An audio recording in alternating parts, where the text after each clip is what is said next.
पर कोई भी आईआईटीएन मुझे ऐसा नहीं मिला जो एग्जाम के बिल्कुल नजदीक आ गया। तो क्या ये इस चीज को जस्टिफाई नहीं करता कि ये तो यही बोलता है, क्योंकि आईआईटीएंस ने बताया, कोई मैं फालतू का सर्वे तो बता नहीं रहा हूँ। तो जो इससे बाहर निकल जाते हैं उनकी सक्सेस प्रोबेबिलिटी बहुत ज्यादा बढ़ जाती है। उनको कितना फायदा होगा, वो आज तुमसे आगे होंगे। अब बताओ, हिम्मत है इस चीज को फॉलो करने की?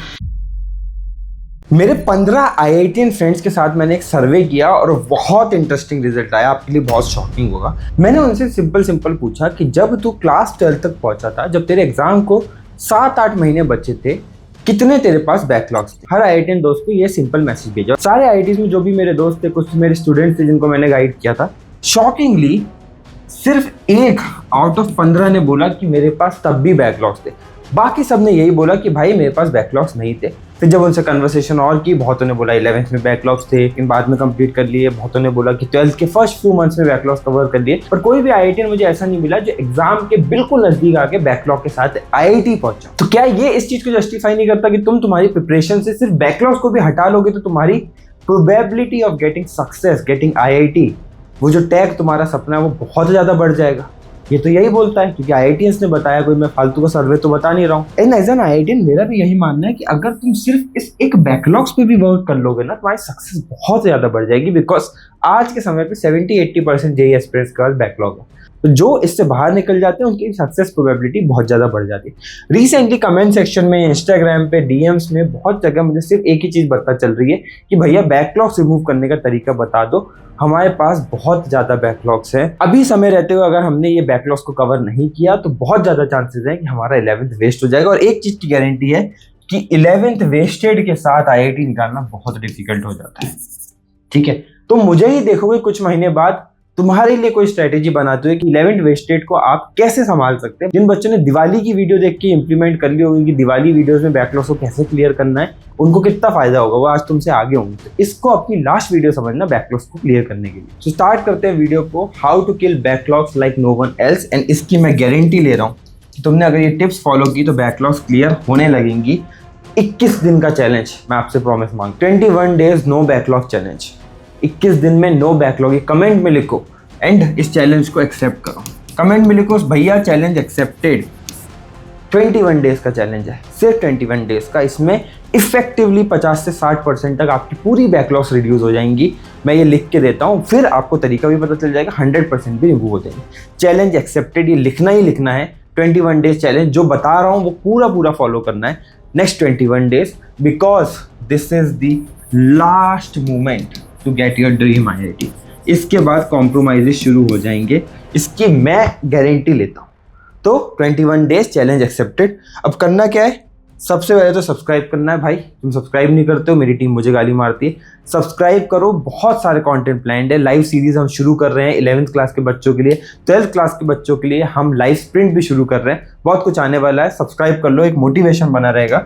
और अब टिप्स पे आते हैं। बैकलॉग के इन 21 डेज चैनल में हमारे को सबसे पहली चीज करनी है, स्टॉप, रिड्यूस, प्रायोरिटाइज। ये बैकलॉग्स के लिए एक सबसे इंपॉर्टेंट मेडिसिन है, stop, reduce and prioritise. Stop, reduce, prioritise, stop, reduce, prioritise, stop, reduce, prioritise. इसको कमेंट में अगर तू 10 बार लिख देगा ना, तेरी बैकलॉग की 50% प्रॉब्लम खत्म हो जाएगी। लिख कमेंट में, फिर समझाता हूं ये इतना पावरफुल क्यों है। Stop, reduce, prioritise.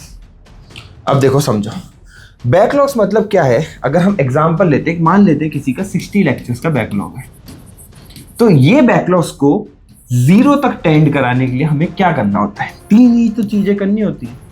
स्टॉप, और बैकलॉग बनने से हम रुक दें, तो stop is this first thing, जिसका मतलब है नो फर्दर बैकलॉग्स, कि और बैकलॉग्स मत बनने दो। तरीका सिंपल है, टाइम टेबल बना लो, क्लास रेगुलरली जाओ, आगे कुछ भी मिस मत करो। दूसरा क्या है? रिड्यूस, कि अब हम इन 60 लेटर्स को रिड्यूस करने लगे। मतलब ये लेक्चर अगर 1 घंटे का है तो मैं डेली एक 2 आवर का स्लॉट बना लूँ एंड इसमें डेली -2 लेक्चर्स, -2 लेक्चर्स, -2 लेक्चर्स करता रहूँ। रिड्यूस होते रहेंगे, 1 भी किया तो कोई दिक्कत नहीं है, तो रिड्यूस होते रहेंगे। और तीसरा चीज क्या है जो बहुत प्रोडक्टिविटी के लिए इंपॉर्टेंट है, वो है प्रायोरिटाइज। प्रायोरिटाइज क्या बोलता है कि ये 60 लेक्चर के बैकलॉग में तुझे इंपॉर्टेंट चैप्टर को पहले प्रायोरिटाइज करना है। मतलब तेरा अगर बैकलॉग ट्रिग्नोमेट्री का भी है और स्टैटिस्टिक्स का भी है तो गधे स्टैटिस्टिक्स को पहले मत कवर करना, पहले ट्रिग्नोमेट्री को कवर करना। अब ये इंपॉर्टेंट चैप्टर्स की लिस्ट मैं पिंड कमेंट में डाल दूंगा, वो तू वहां से चेक कर लेना। तो मेथड सिंपल है, स्टॉप, रिड्यूस, प्रायोरिटाइज। कमेंट में अभी तक नहीं लिखा है तो लिखना और 10 बार लिखना, बिकॉज तुझे इस बात को समझना पड़ेगा कि ये बहुत पावरफुल है, बहुत सिंपल है बट पावरफुल है। एग्जाम्पल, स्टॉप कर दिया, 60 लेक्चर्स के बैकलॉग को धीरे धीरे एक एक दो लेक्चर कम करके रिड्यूस कर लिया, और प्रायोरिटाइज करके पहले तुमने इंपॉर्टेंट लेक्चर्स को कर लिया तो आगे का समझ भी आ रहा है। नेक्स्ट, बैकलॉग्स कवर करने के लिए तुम्हारे पास बहुत ज्यादा समय नहीं होगा। मैं हमेशा बोलता हूँ बैकलॉग्स के लिए आपसे PYQ से प्रैक्टिस करो।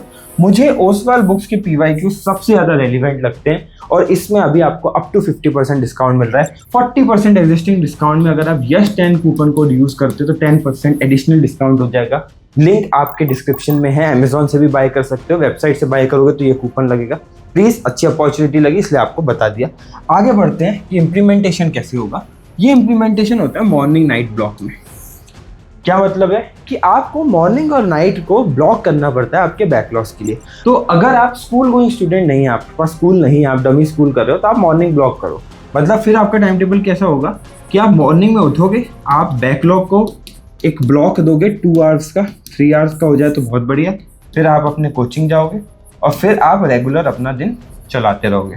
इन कोचिंग है, कोचिंग का होमवर्क मिलेगा, मॉड्यूल करेगा, रेगुलर भी तो चीज़ें फोकस करनी है। वहीं अगर आप स्कूल जाते हो तो आप मॉर्निंग में पॉसिबल है नहीं, फिर आप स्कूल करोगे, अपना कोचिंग करोगे, देन अपना आप प्रैक्टिस भी तो करोगे क्योंकि प्रैक्टिस भी इंपॉर्टेंट है। आप सोने से पहले बैकलॉग का एक ब्लॉक दे दोगे खुद को, ठीक है। ये दूसरा तरीका है, ये भी 2 से 3 आवर्स का होगा। शायद यहाँ पे 3 आवर्स पॉसिबल नहीं हो तो 2 घंटे का करना। बट ओवरऑल समरी क्या है, या तो दिन की शुरुआत में या दिन के अंत में आपको एक 2 घंटे का टाइम देना है बैकलॉग्स को, बिकॉज टाइम तो देना ही पड़ेगा एडिशनल। तो अपने टाइम टेबल को ऐसे ट्विक करना है। अब आगे क्या करना है, 7 आवर मैजिक को यूज करना है। ये 7 आवर मैजिक मैं अभी लिए आपको बता रहा हूँ, वन शॉट्स का यूज करके, लेक्चर्स का यूज करके नहीं बता रहा हूँ, बट मैं आपको एक फॉर्मूला दे रहा हूँ कि आप कैसे 7 घंटे में अपने पूरे बैकलॉग्स को कवर कर सकते हैं पर चैप्टर। अब इसमें क्या आता है, इसमें हम इसको डिवाइड करते हैं 5-1-1 में। दैट इज कि आप 5 घंटे 5 आवर्स एक वन शॉट देखो एंड 1 आवर्स नोट्स के लिए रखो, ठीक है। अगर आपका चैप्टर थोड़ा बड़ा है तो आप इसको कंबाइन भी करोगे तो मुझे कोई दिक्कत नहीं है, आप 6 घंटे का कर लो। मैंने ये कैलकुलेशन ऐसे की है कि आपके पास मैक्सिमम 8-10 घंटे के वन शॉट्स होते हैं। इनको आप अगर 1.2x 1.5x तक देखोगे, सब डाउनलोड करके देखना है, किसी को यूट्यूब लाइव नहीं देखना है, एड्स के साथ नहीं देखना है, तो आप 5-6 घंटे में इसको निपटा सकते हो। मैं ये मैक्सिमम वन शॉट्स लिए हैं। हर बार क्या होता है ना, वन शॉट को देखने की इफेक्टिव स्ट्रेटेजी होती है, उसको 10 घंटे मूवी की तरह ऐसे बैठ के नहीं देखना होता है। कुछ चीज़ें बहुत ऑब्वियस होती हैं क्योंकि आपने पढ़ा है। बैकलॉग का मतलब ये नहीं है कि सब गायब है, आपको ऑब्वियस चीज़ों को कट करना होता है, जो चीज़ें समझ में आ रही है उसको स्पीड अप करना होता है। स्मार्ट अटेंटिव बच्चे की तरह अगर तू देखेगा तो ये 10 घंटे का वन शॉट तू 5 घंटे में कवर कर सकता है। बट वहीं तूने इसको लगा के बस बैठा हुआ है ऐसे, तो कुछ नहीं होने वाला। तुझे 5 घंटे वन शॉट करना है, 1 घंटे नोट्स के लिए, दोनों को कंबाइन भी कर सकते हो। जैसे 6 घंटे वन शॉट देखो और रनिंग नोट्स निकाल लो, और 1 घंटा आपको PYQ प्रैक्टिस के लिए देना है। इस 7 आवर ब्लॉक से आपके एक चैप्टर धीरे धीरे खत्म होता जाएगा। समझ रहे हो? अगर आपने 2.5 घंटे तीनों दिन दिए तो आपके पास 7.5 घंटे आते हैं। आप एक चैप्टर खत्म करने की हर 3 दिन में कैपेसिटी रखते हो, मतलब आप 1 मंथ में 10 चैप्टर का बैकलॉग खत्म कर सकते हो और 2 मंथ में 20 चैप्टर का बैकलॉग कवर कर सकते हो। इससे ज़्यादा बैकलॉग नहीं होता है क्योंकि अगर 11th क्लास में हो तो टोटल चैप्टर ही आपके पास 30 है। इससे ज़्यादा क्या ही बैकलॉग होगा। ये 7 आवर्स का मैजिक है, हर 3 दिन में एक चैप्टर कवर होता है।